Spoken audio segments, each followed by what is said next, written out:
Okay, let's just jump right in. So today we're going to break down this really fascinating white paper. It's all about a specific kind of thinking, a way of thinking that really fuels radical innovation. And here's the kicker. The paper argues that the secret engine behind it all is something we all think we know, but maybe, just maybe, we've got it all wrong. And that thing is mathematics. So let me start by asking you something.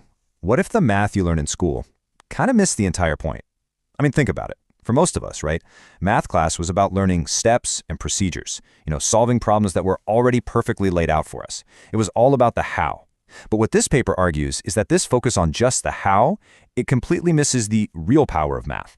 And it leaves us with a toolkit that's, frankly, just not enough for the kinds of complex challenges we're up against today. Okay, so at the very core of this whole thing is a concept they call associative thinking. What is that? Well, it's described as this super advanced ability to pull together and connect ideas from totally different fields. We're talking about synthesizing concepts across disciplines. And the paper actually zeroes in on one person, an individual named Dennis Verhage, who is apparently a master at this. The whole point is to figure out what's the secret sauce. What's the foundation of this incredible skill? And this is where it gets really interesting, because the key to unlocking this whole associative thinking thing, well, it isn't where you'd probably look for it. It's not in psychology. It's not in philosophy. Nope. The paper claims the foundation is mathematics. But hold on. We're not talking about the math of just crunching numbers. We're talking about a much deeper, more conceptual kind of math. This is a really crucial distinction the paper makes. It basically splits mathematical thinkers into two groups. On one hand, you've got the type 1 thinker.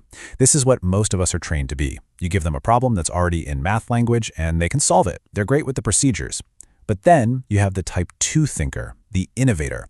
And this is a whole different ballgame. They can look at a messy, complex, real-world problem and figure out how to translate it into the language of mathematics in the first place. That right there, that's the skill that really drives innovation. So the big question is, how does someone even become a type 2 thinker? To get that, we actually have to take a step back in time.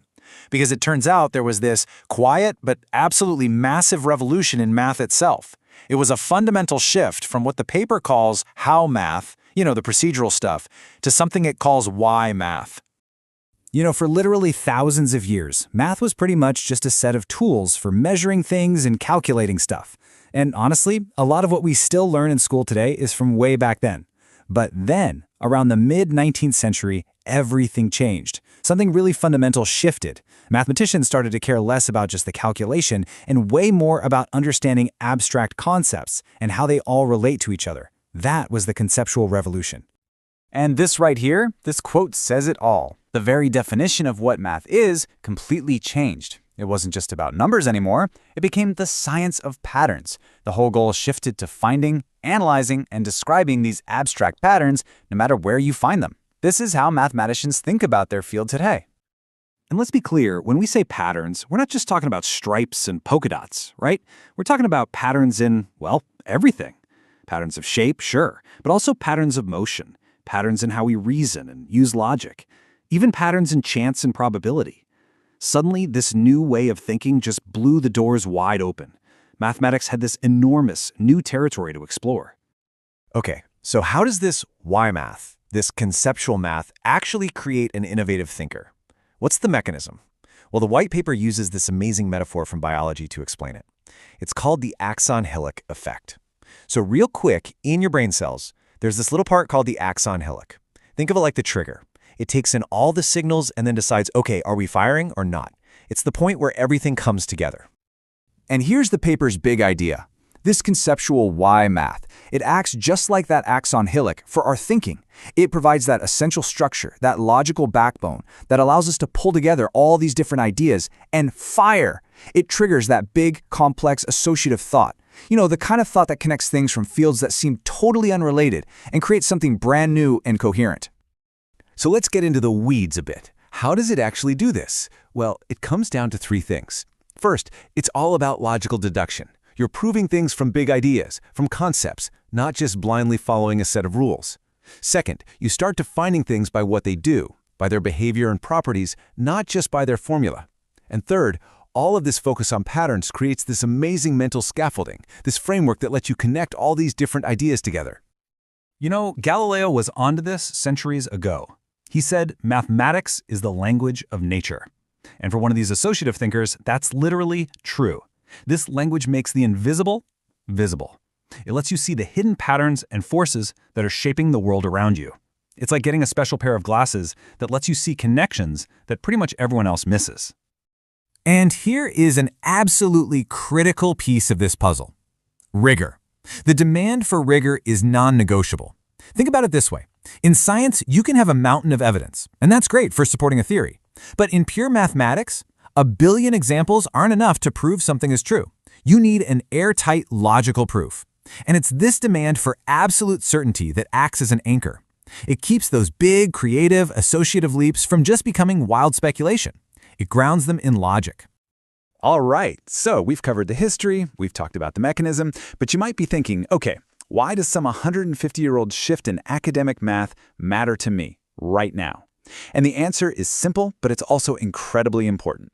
It matters because the world we live in today demands the exact skills that this way of thinking produces. Just look around. The biggest problems we face, they demand constant innovation. They need people who can work on teams with experts from totally different fields. People who can see old problems in new ways, who can learn new things fast and adapt on the fly. Sound familiar? These are the skills of that Type 2 innovative thinker. These are the abilities that this conceptual Y-math is perfectly designed to build. So if there's one big takeaway from all this, it's this. The real goal isn't memorizing a bunch of formulas. That's not where the power is anymore. The true power of math for our world today is mastering the conceptual way of thinking that sits behind all of it. It's about learning how to learn. It's about learning how to see patterns. And it's about learning how to structure your thoughts with real rigor. And that really just leaves us with one final big question to think about. When you look at everything we've just discussed, the power of this conceptual engine, you have to ask yourself a pretty serious question about what we're all trying to do. In our schools, in our companies, are we training people just to be calculators, or are we truly educating them to be innovators? Because the answer to that question, well, it changes everything. All right, let's talk about associative thinking. Ever feel like you see the whole puzzle at once? So imagine being a 3D thinker in a world that, well, only sees in a straight line. You know, this old chess saying is a perfect metaphor for feeling isolated without strong connections. This leads to what's called dimensional discrimination. Basically, the system just can't keep up. So you have this total clash. One side sees everything at once, the other needs step-by-step logic. The solution? A dimensional interpreter, someone who can translate that 3D thought into 1D language. And to be clear, this isn't a crutch. It's a vital bridge between two very different minds. So what's the science behind this? Well, associative thinking is the very glue for creativity and learning. And the key mechanism? Goal-directed association, a strategic way of connecting seemingly unrelated ideas. And get this, this ability is a huge predictor of learning, even more so than raw intelligence. Network science calls this complementarity. It's about matching differences, not being identical. Okay, this is where it gets really cool. This exact dynamic shows up in a surprising place. Let's break down the number 214. First up, the number 2. Think partnerships, harmony, and balance.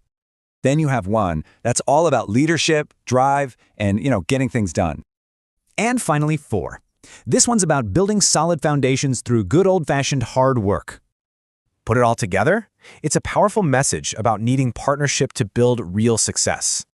This is really about supporting neurodiversity.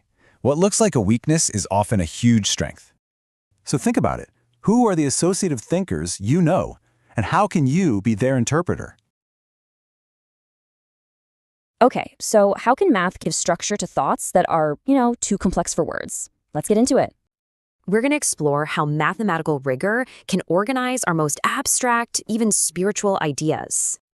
It all starts with something called associative thinking, your mind connecting ideas in a web, not a straight line. Now mix in the symbolism of the number 215. It's all about focusing on what defines you. But this way of thinking clashes with linear communication. You can end up feeling fragmented or just misunderstood. It's kind of like a chess knight on the edge of the board, a powerful piece, but totally ineffective. This mismatch even has a name: dimensional discrimination. So how do you build a bridge here? Well, the solution is a framework for rigor. The source material calls it y equals math. This is our foundation. It acts like an axon hillock in your brain, the critical trigger point for making sense of complex thoughts. And this is where it gets really interesting. For an idea like inner strength, this framework demands proof, not just examples. The whole point is to translate complex internal states without, losing the original meaning. So you get this three-step process. It's the bridge between that associative mind and the external world.